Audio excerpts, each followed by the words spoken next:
day at the office? Backache from bending over a hot stove all day?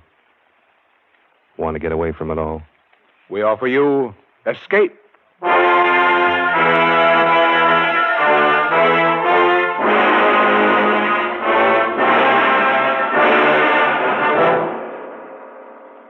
It is midnight, and you are alone.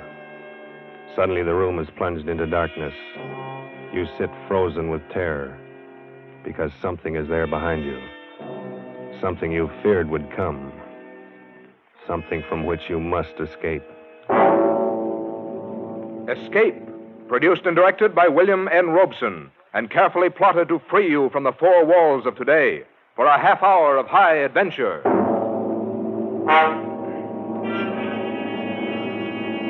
Tonight, we escape to London and a world made strange and terrifying by the workings of an ancient barbaric curse, as Montague R. James tells it in his weird story, Casting the Runes.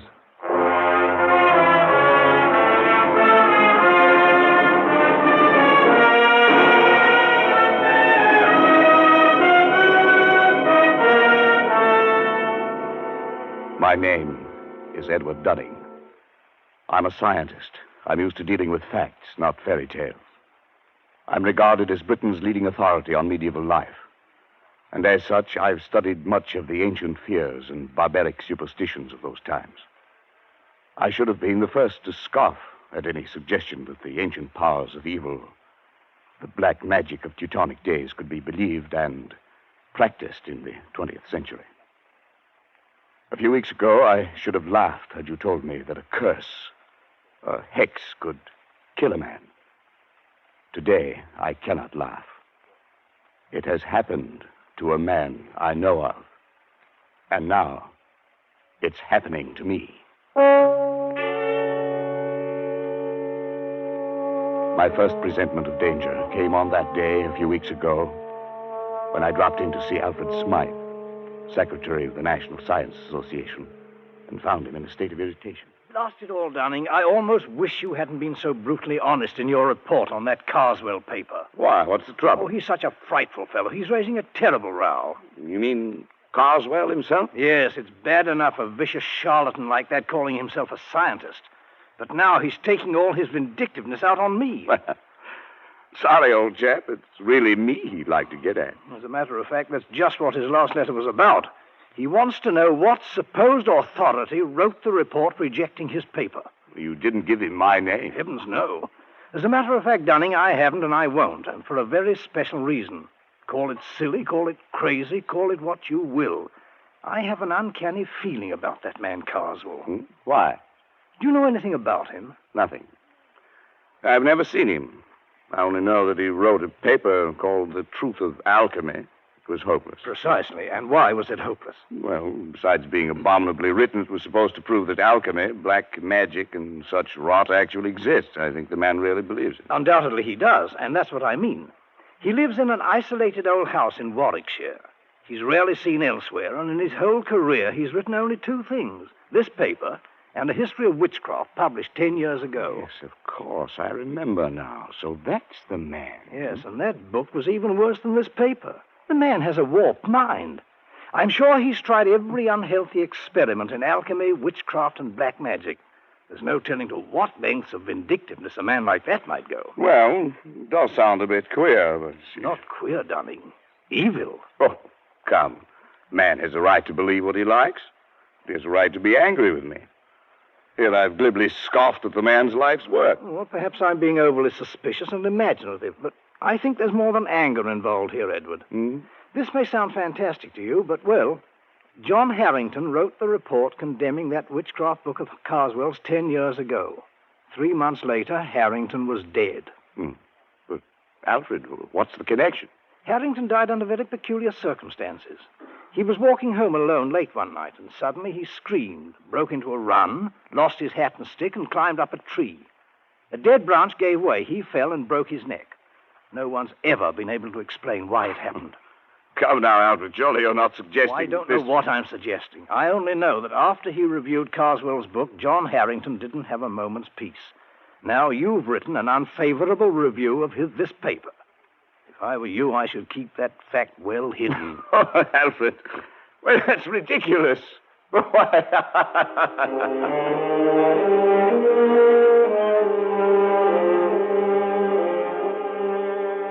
Yes, I laughed at Alfred Smythe's fears.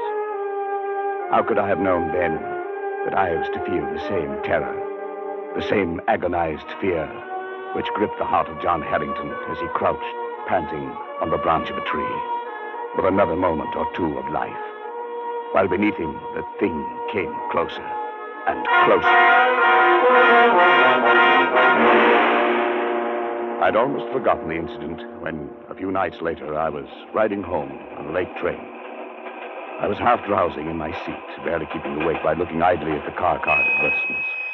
The man directly opposite me must have been doing the same, because suddenly I heard him say, "Here now, what can that one be advertising?" I followed his eyes to the window beside my head. What I saw brought me bolt upright in my seat. In memory of John Harrington, died September 18th, 1937, by falling from a tree. 3 months were allowed. Blimey, what do you say that means, sir? Well, I don't know.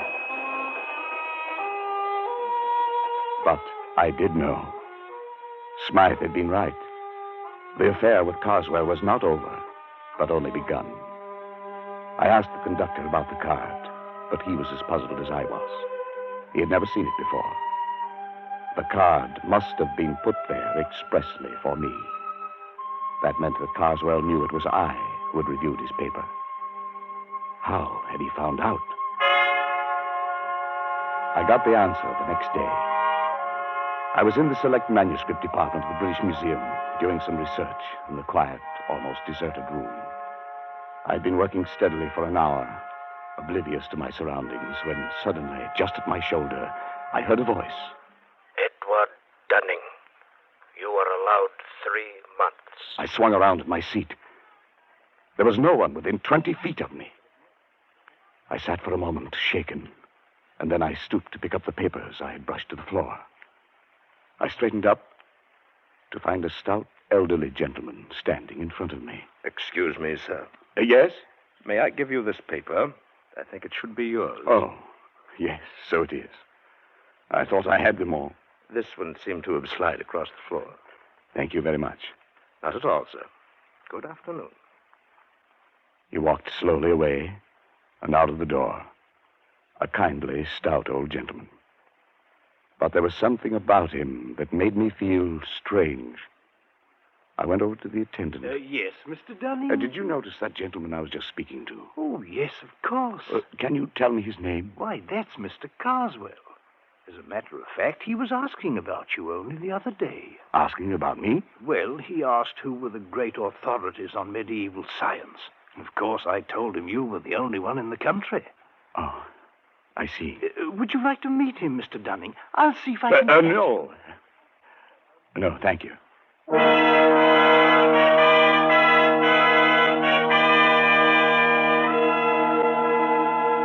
It was as simple as that. Now Carswell knew. What would be his next move? What was I to expect? I reached home at dusk, and trouble stood on my doorstep in the long face and stooped form of my family doctor. I've had to upset your household arrangements, I'm sorry to say, Dunning. I've had to send both your servants to hospital. But what happened? Something like ptomaine poisoning, I should think. It's nothing serious. Well, what could have caused it? Well, that's the rather odd thing. They tell me they bought some shellfish from a hawker and headed for lunch. I've made inquiries, but I can't find that a hawker called at any other house on this street.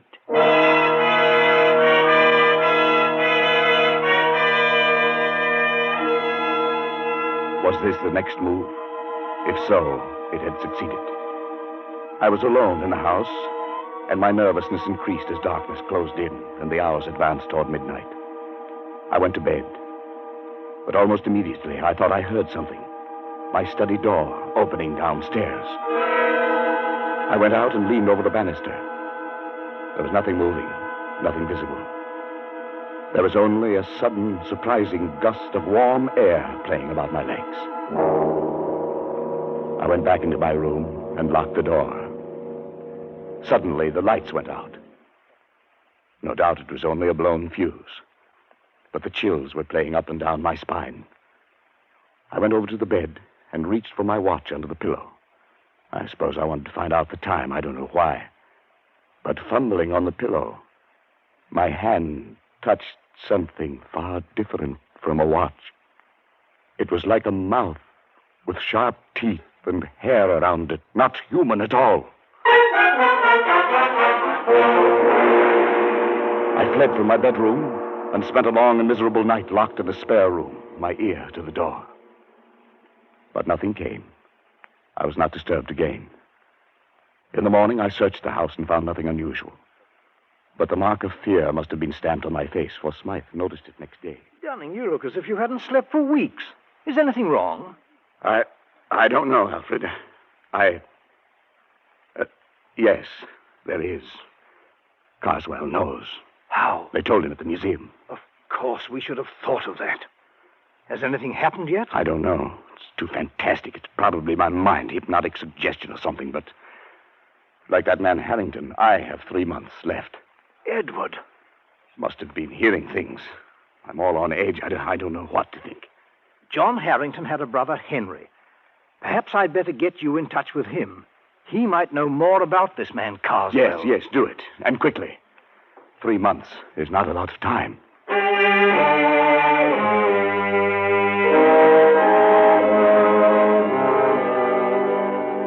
It was arranged. That night, I found myself walking down the dark street that led from the railway station to the Harrington home. It must have been along this same street that John Harrington had walked that last night. Where he had broke and run, it must have been one of these trees bordering the lonely road in which he had spent his last horrible moments. The way was dark, and there was no living soul in sight. And suddenly, complete terror gripped me. Somehow I knew that I was being followed. At first I only felt it, and then I heard it. I walked steadily on for a moment, my stomach like ice. It was getting louder, coming closer. Unconsciously, my step quickened. I could barely control myself. I wanted to scream and run. The thing came closer, closer.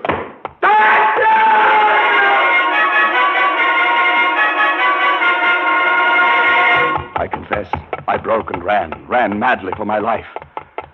I was at a little side street. I turned down it, doubling back toward the railway station. I thought I would never make it. But finally, bright lights loomed before my eyes, and I think that I never have been so grateful for human companionship. There's no need to run, sir. The 840 won't be along for another 5 minutes. I felt very foolish. I couldn't bring myself to walk back down that street to Harrington's. I could only take the train home furtively and call Harrington next morning to beg his forgiveness. He seemed very understanding and asked no questions. Undoubtedly, Smythe had told him something about me. At any rate, he agreed to visit me at a place 2 nights later.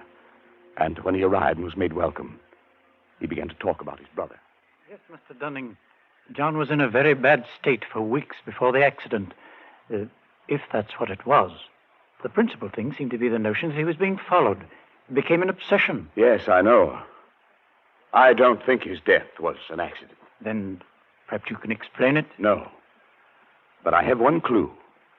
Your brother reviewed a book very severely not long before he died.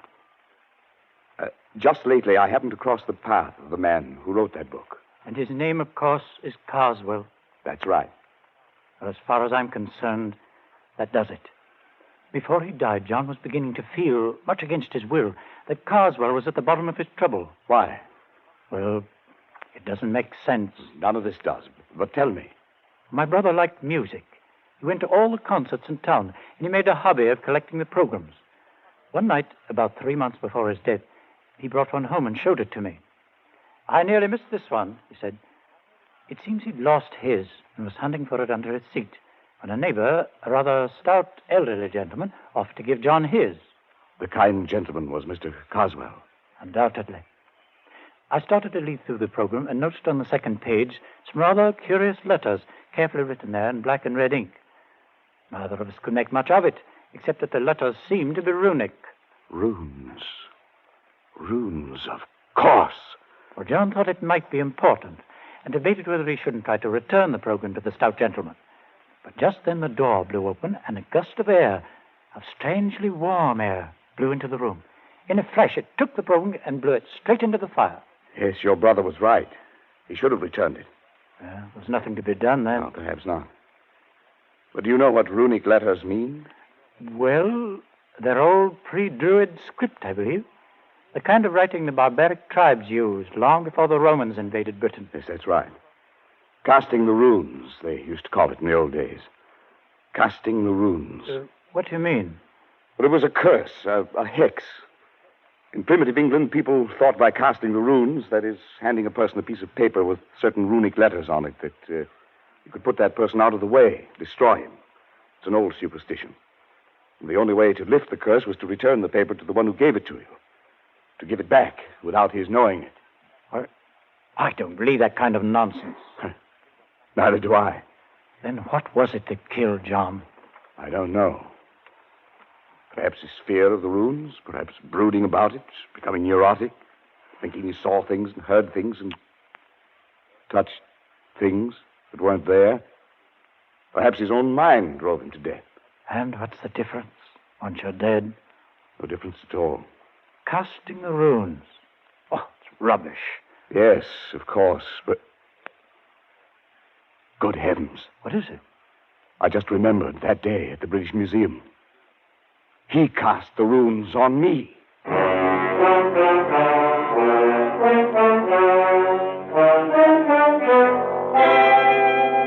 I went swiftly to the writing table, Harrington close behind me. My portfolio was there, full of the scribbled notes I'd been working on that day in the museum. And as I took it in my shaking hands and began leaping desperately through them, one strip of thin, light paper slipped and fluttered toward the open window with uncanny quickness. But Harrington was even quicker and slammed the window shut just in time. Got it? Oh, thank heavens. If it were lost or destroyed, like your brother's... Then you wouldn't be able to return it to Mr. Carswell. Yes. Look at it. It's identical with the one John got. I looked at the flimsy paper. The characters, carefully traced in red and black, were runes, all right. That ancient language used by the Aborigines of prehistoric Britain. I couldn't decipher them. But as Harrington and I stood looking into each other's eyes, each of us could read the other's thoughts. Science or not, 20th century or not, this sheet of foolscap spells death for its possessor. It spells death for you. It must be returned. Yes, I know. It must go back in such a way that he doesn't know he's received it. That means we can't simply mail it. No, we can't. We must do it personally. That'll take doing. Well, he knows you by sight, doesn't he? Yes. You must shave your beard. It will alter your appearance. He might strike any time. I have 3 months. That's what the warning said. We've got to make good on this, Dunning. I've searched 10 years for my brother's murderer, and now he must not escape.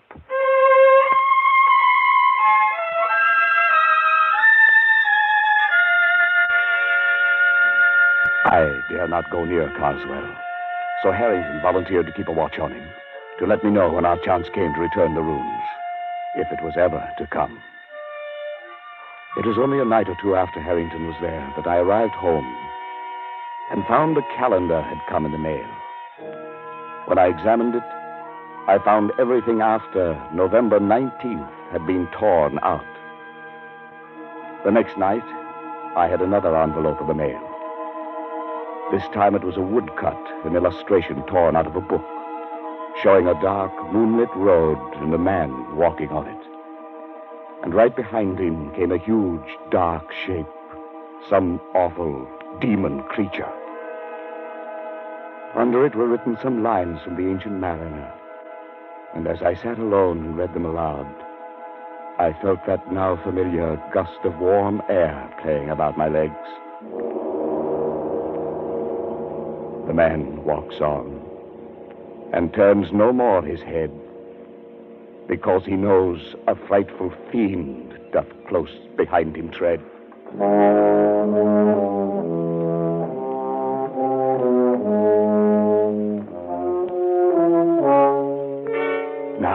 I knew the face of my terror, and it was with me always.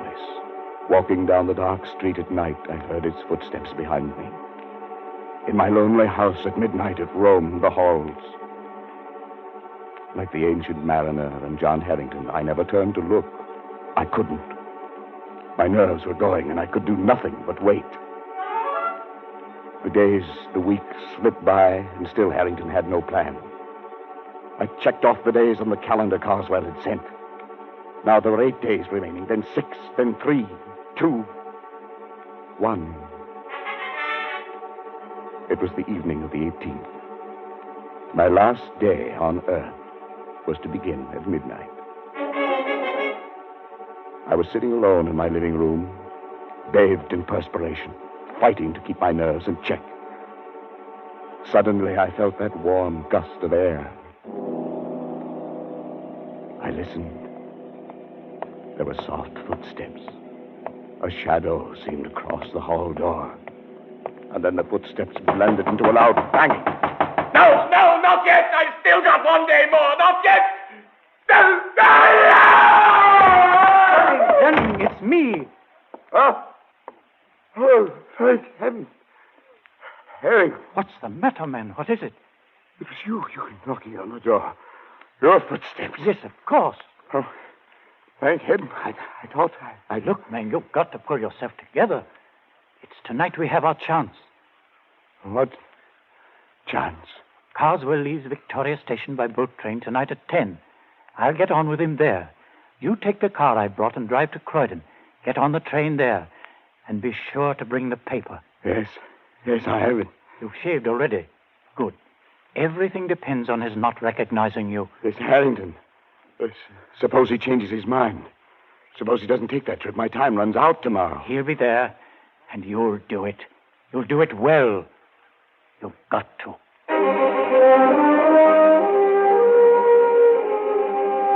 I stood on the platform at Croydon, my mind in a daze.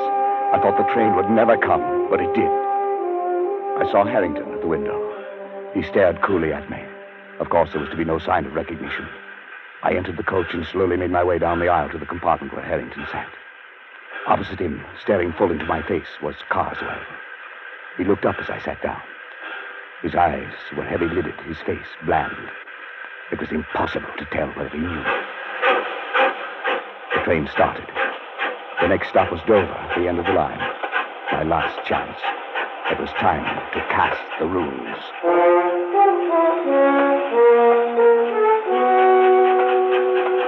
It was a strange ride. Carswell and I seated face to face, staring into each other's eyes. Harrington off to the side, pulling at his face with twitching fingers. If I could have only had a few whispered moments with him to plan our strategy, but that was impossible. The moments dragged tortuously. No one moved. Then, suddenly, Carswell leaned forward. I beg your pardon, sir. Haven't we met? Matt? Well, I don't think so, sir. Not unless you're in the plumbing business. Plumbing? No, hardly. I hadn't planned it that way. The words, the accent, just seemed to come by themselves. And Carswell sat back, an enigmatic expression on his face.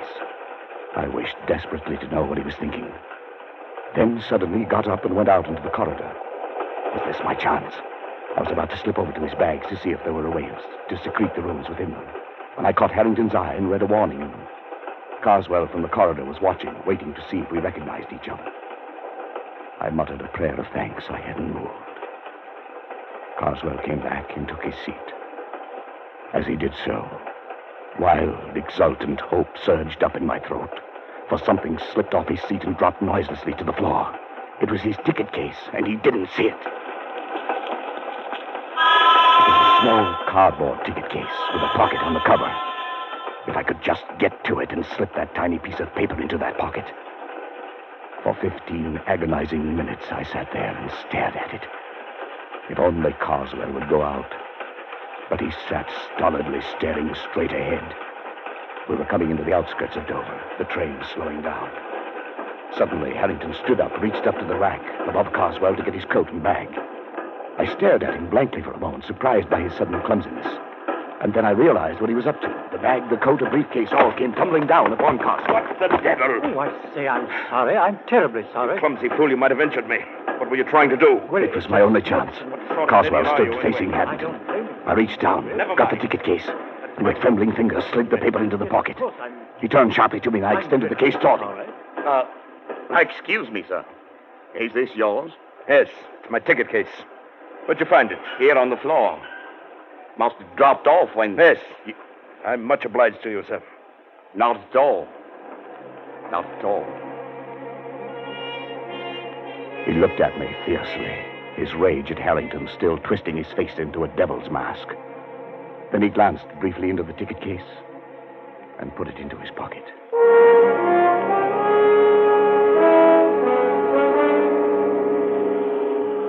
On the railway pier at Dover, Harrington and I followed a few steps behind Carswell. I felt like I might faint. Carswell went straight to the gangway of the boat, and there the purser stopped him. Sir, does your friend have a ticket? My friend? What the devil do you mean? I'm traveling alone. Well, that's funny. I could have sworn there was another gentleman right there beside you, walking just at your elbow. Well, there isn't. And I suggest you see an oculist. Oh, I didn't see. I just felt. Sorry, sir. Must have been your rugs. My mistake. Come on, Dunning. Our job's done.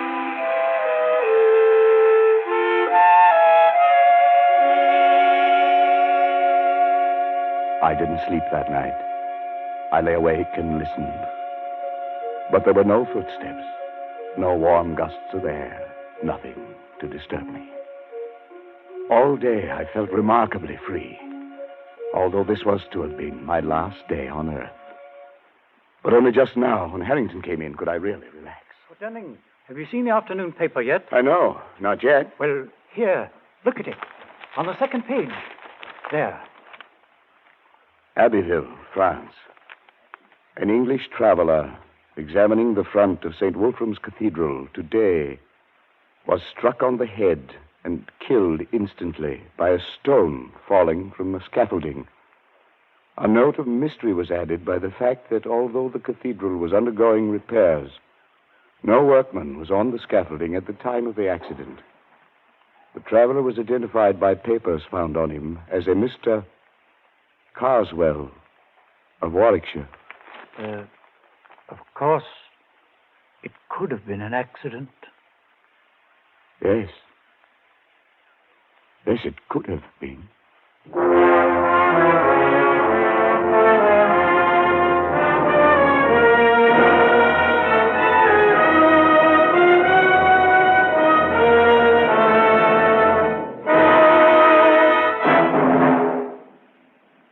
Escape is produced and directed by William N. Robeson, and tonight brought you Casting the Runes by Montague R. James, adapted for radio by Irving Ravitch and John Dunkel, with John McIntyre as Edward Dunning, Jan Wolfe as Harrington, and Bill Conrad as Carswell. The special musical score was conceived and conducted by Cy Fure. Next week, you are trapped in a hidden valley, high in the Andes, walled in by sheer rock precipices, and surrounding you, closing in on you, is a band of blind men who want your eyes.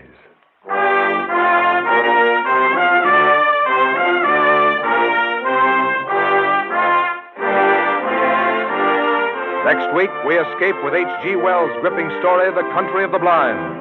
Good night, then, until this same time next week when we again offer you Escape. This is CBS, the Columbia Broadcasting System.